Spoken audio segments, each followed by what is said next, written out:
Bonjour, je m'appelle Paul, je suis engagé en paroisse, en diocèse et je fais partie de la communauté Mission France. Et cela fait bientôt 15 ans que nous accompagnons des couples dans la préparation d'un temps de prière à l'occasion de leur mariage ou remariage. Nous, c'est un groupe d'une dizaine de laïcs et d'un ou deux prêtres du diocèse de Luçon. L'atelier séparé, divorcé, remarié ou revivant en couple. Les chrétiens rassemblés au début des années 90 sur le chemin de Monseigneur Le Bourgeois, puis de Monseigneur Thomas, dans l'attention et l'accompagnement des personnes séparées ou divorcées. Nos situations matrimoniales personnelles sont diverses, d'une diversité voulue. J'y suis arrivé quelques années après mon divorce. C'est à toute petite vitesse que je refaisais surface sur tous les plans. J'ai appris que l'on est seul en ces moments-là, quand tellement de chemins se ferment. J'ai appris aussi que l'écoute et le partage sont essentiels pour tenir en vie. Je suis maintenant en couple de nouveau depuis quelques années, en couple mais non remarié. Au début des années 2000, l'atelier a été amené à préparer un premier temps de prière. Nous n'avions aucune formation particulière, mais aucun a priori non plus.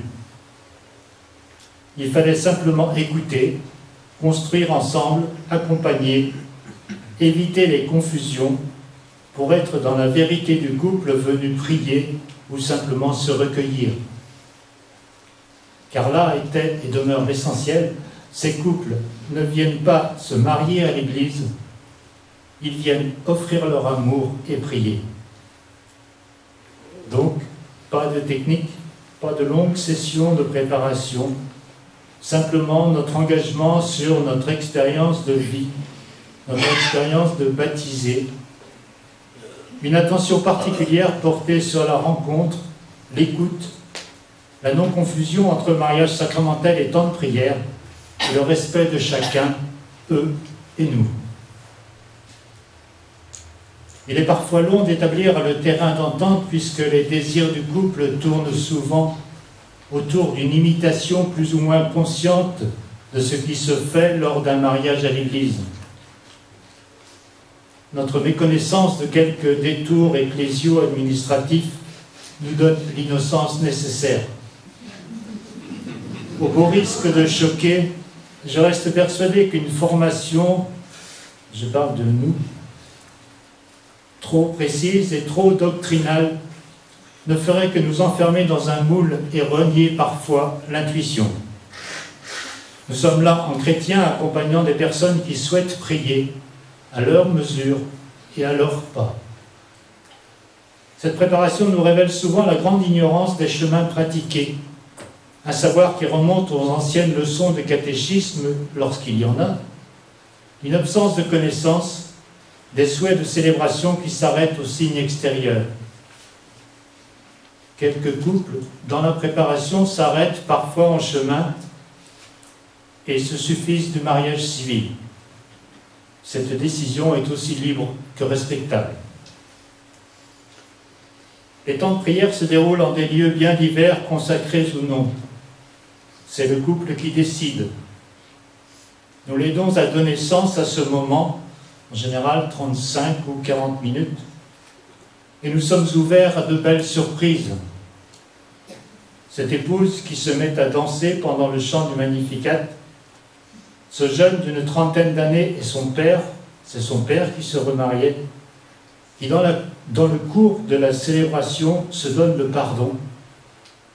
Ce couple qui vient sans prévenir au pied de la statue de Marie et qui est emporté par l'émotion. Cet homme qui dans son mot d'accueil demande pardon à sa première belle famille.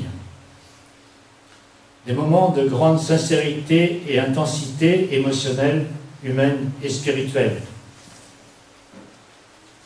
Aucune structure de déroulement pour nous n'est obligatoire. Nous retrouvons dans chaque cas quelques pistes principales la parole, la prière, la présence active.